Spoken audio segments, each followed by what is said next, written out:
আসসালামু আলাইকুম প্রিয় বন্ধুরা, কেমন আছেন সবাই? আমি তো আলহামদুলিল্লাহ বেশ ভালো আছি। ছোট্ট একটা ভিডিও নিয়ে আবারও চলে আসলাম আপনাদের মাঝে। কাচ্চি মাছ হাতে মেখে চচ্চড়ি করব আমি আজকে। এখানে দেখেন আলু, পটল, পেঁয়াজ, কাঁচামরিচ সব কিছু কেটে নিয়েছি। সমস্ত মশলা এখানে সবজির সাথে দিয়ে আমি হাতে মেখে নিচ্ছি। দেখেন মাখানোর পরে দেখতে কতটা লোভনীয় লাগছে, তাই না? এখানে এখন আমি কাচ্চি মাছটা দিয়ে দিচ্ছি।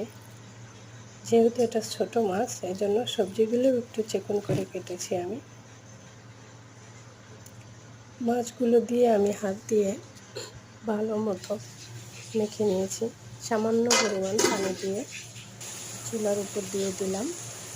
এখন আমার তরকারিটা বলক চলে এসেছে। আলহামদুলিল্লাহ এত সুন্দর একটা ঘ্রাণ আসতেছিল। এ পর্যায়ে আমি ধনিয়া পাতা দিয়ে দিলাম এতে। এটা হওয়া পর্যন্ত অপেক্ষা করব।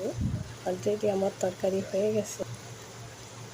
দেখেন ফাইনাল লুক। আলহামদুলিল্লাহ অনেক বেশি টেস্টি ছিল।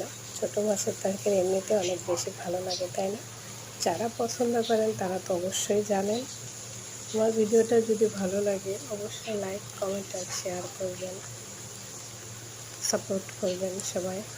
আল্লাহ হাফেজ।